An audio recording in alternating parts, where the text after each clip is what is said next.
नमस्कार, केमन आছেন সবাই? তনুর রান্নাঘরে নতুন একটি ভিডিওর সাথে সকলকে স্বাগত জানাই। আজ আমি দেখাবো ভোগের লাবড়ার রেসিপি। তো আমি কিভাবে ভোগের লাবড়া বানাই সেটাই আজকে শেয়ার করছি। তো প্রথমে আমি নিয়েছি একদম কচি দেখে পুঁই শাক। পুঁই শাকের মধ্যে আমি ডাঁটাটা কম পাতাটা বেশি নিয়েছি। সাথে নিয়েছি মূলো, মিষ্টি কুমড়ো, বেগুন আর আলু। আমি সবগুলো মোটামুটি 200 গ্রামের কাছাকাছি করে নিয়েছি। শুধু আলুটা 150 গ্রাম মতন দিয়েছি। লাবড়ার সবজি কিন্তু বড় বড় করে কাটতে হয়। আমি সব মোটামুটি মিডিয়াম সাইজ করেই কেটেছি, আলুটা একটু ছোট করেছি। আপনারা চাইলে এর মধ্যে আরও সবজি ইউজ করতে পারেন। তো আমি ফোড়নের জন্য এখানে তেজপাতা, শুকনো লঙ্কা, হাফ চামচ রাঁধুনি, 1 চামচ পাঁচফোড়ন নিয়েছি। সাথে বাটা মশলা হিসাবে কাঁচা লঙ্কা, আদা, জিরে আমি বেটে নিয়েছি।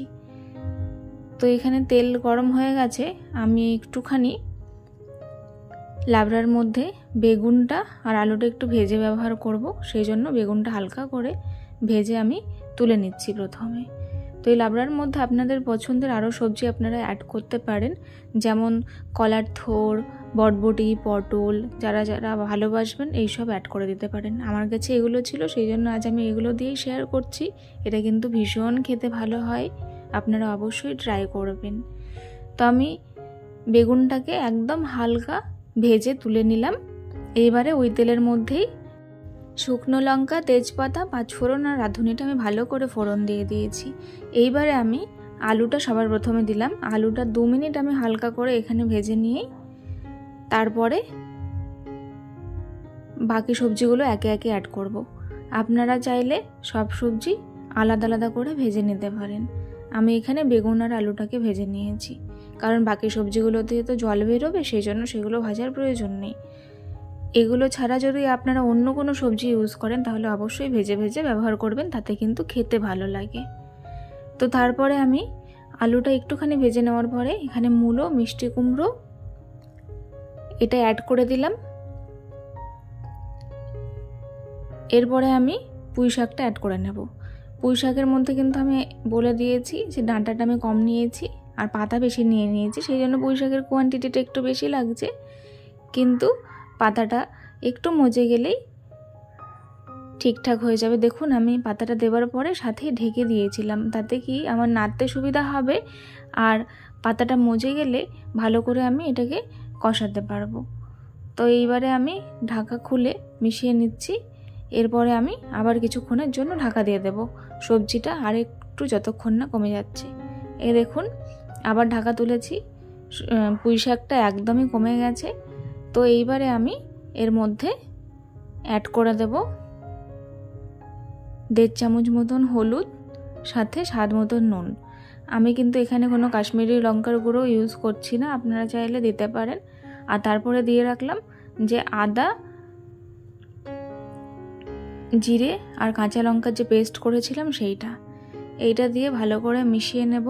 মিশিয়ে নেওয়ার পরে অল্প অল্প করে জল অ্যাড করে আমি এটা করব, কারণ এই সবজিগুলো থেকে কিন্তু জল ছাড়বে, সেই জন্য জলটা একটু বুঝে অ্যাড করতে হবে।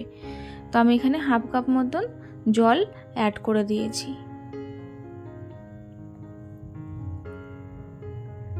হাফ কাপ মতন জল অ্যাড করে দিয়েছি। এরপরে ঢাকা দিয়ে আমি রাখবো কিছুক্ষণ। তারপরে সবজি থেকেও কিছুটা জল ছাড়বে। তো এই দেখুন সবজি থেকে জল ছেড়েছে আর আমি হাফ কাপ জল দিয়েছিলাম। তো কে কোথা থেকে ভিডিওটি দেখছেন অবশ্যই জানাতে ভুলবেন না। আর ভিডিওগুলো যদি ভালো লাগে তাহলে সকলের কাছে অনুরোধ করব, প্লিজ আমার চ্যানেলটিকে লাইক, শেয়ার, সাবস্ক্রাইব করে বেল নোটিফিকেশানটি অন করে রাখবেন, এতে করে আমার ভিডিও নোটিফিকেশান সবার আগে পেয়ে যাবেন। তো আমি 2 বার করে ঢাকা দিয়ে রেখে তারপরে ঢাকা খোলার পরে যে ভেজে রেখেছিলাম বেগুনটা, সেই বেগুনটা অ্যাড করে দিয়ে আমি আবার কিছুক্ষণের জন্য ঢাকা দিয়ে দিয়েছিলাম। এইবারে আমি ঢাকা খুলে এইটাকে ধীরে ধীরে ভালো করে কষাতে থাকবো।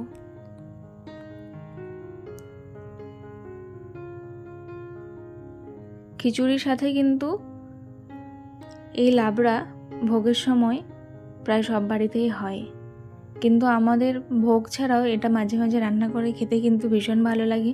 আমি কিন্তু এইভাবেই রান্না করি। আমি আশা করব আপনারা একবার ট্রাই করবেন, খুব ভালো লাগবে আপনাদের।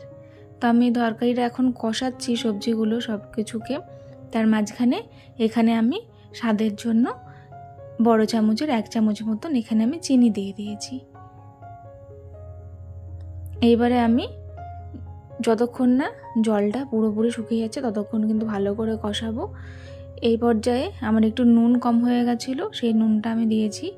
লাবড়ার সবজিগুলো কিন্তু হালকা গোটা গোটাই থাকে, তো আমি আধা ভেঙে দিয়েছি আর অর্ধেকটা আমি গোটা রেখেছি। এইভাবেই নাড়াচাড়া করে ভালো করে কষিয়ে নিতে হবে, তাহলে তৈরি হয়ে যাবে ভোগের স্টাইলে লাবড়া। দেখুন আমার এটা একদম রেডি হয়ে গেছে। এবারে আমি সার্ভ করে দেখাচ্ছি